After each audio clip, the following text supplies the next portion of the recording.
3 years later, the death of 15-year-old Brian Tatenda Ndlovu remains a deeply heartbreaking case surrounded by unanswered questions.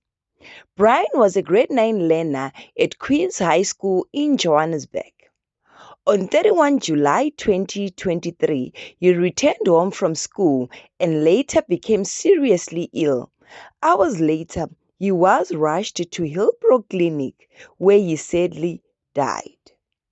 His family has always maintained that Brian was the victim of bullying and allegedly that he was forced to consume a poisonous substance at school. According to reports, at the time, Brian initially spoke to a neighbor about what happened to him. His family said he told them that he had been confronted by a group of boys in the school bathrooms and allegedly pushed against a wall before being forced to consume poison. His mother, Mildred Ndlovu, said Brian had indicated that bullying had allegedly been happening for months, but that he was afraid to speak openly about it. Some reports specifically referred to rat poison, but it is important to stress that the type of substance and the circumstances in which it was consumed were allegations and were not publicly established as fact in the reportings available. Brian reportedly became increasingly ill after arriving home, suffering symptoms including stomach problems and vomiting. His family rushed him to Hillbrow Clinic, but sadly, he could not be served. The allegations immediately triggered an investigation by the Gauteng Department of Education and police. Gauteng Education MEC Matume Chilwane visited Queen's High School on 7 August 2023. According to the preliminary information presented by the department, the school had approximately 96 CCTV cameras. Investigators reviewed Brian's movements at school on the day of his death. The school reported that the only recorded physical confrontation involving Brian that day was a scuffle with a grade 8 learner. A teacher reportedly witnessed the incident, and Brian was said to have slapped the younger learner. Both sets of parents were then contacted and were expected to attend a disciplinary meeting.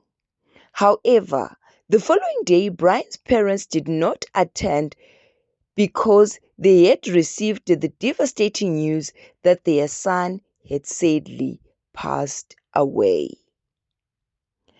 According to the school's account, CCTV footage did not show Brian being ambushed in a bathroom or being forced to consume a substance. Teachers also reportedly told the department that Brian appeared normal after the altercation. He was seen interacting with friends, laughing, and attending his remaining classes. A teacher also reportedly gave him a lift home, according to MEC Chilwane.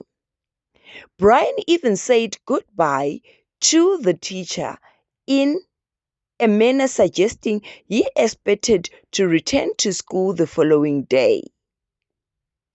Brian's family rejected suggestions that he had voluntarily consumed something harmful.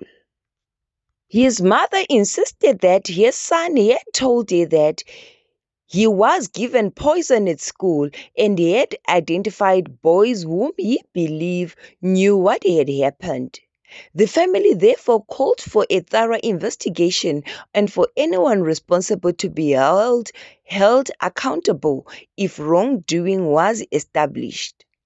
At the time, Brian's relatives were also waiting for the post-mortem results, believing that this could help determine what substance had entered his body and when he may have been exposed to it. South African police confirmed that an inquest docket had been opened. Importantly, police initially said that the case of Brian's death was unknown and that the post-mortem results were needed. This meant that at that stage, authorities had not publicly confirmed that Brian died specifically from rat poison, nor had they established that another learner was responsible for his death. Gauteng Education Department also said that it was cooperating with the investigation and that psychosocial support and counseling will be provided to members of the school community. 3 years later, where is the case? Remember, Brian died on the 31st of July 2023. Despite the intense public attention surrounding his death at the time, there is no credible publicly available report confirming a later arrest or conviction of Peoples in connection with his death. And also, there is no reliable later public report establishing beyond the family's allegations that Brian was found to have drank rat poison at school. That is why this case should still be discussed carefully. There are two very different accounts. The family's account: Brian was allegedly bullied, attacked in school bathroom, and forced to consume poison. The school's preliminary account, CCTV, and staff account did not support the alleged bathroom attack, and Brian appeared well enough to encounter his school day and leave the school normally. Only a properly completed investigation and medical evidence could establish what exactly happened. Whatever the final circumstances surrounding Brian's death, his story highlights the devastating consequences that allegations of bullying can have on young people and their families.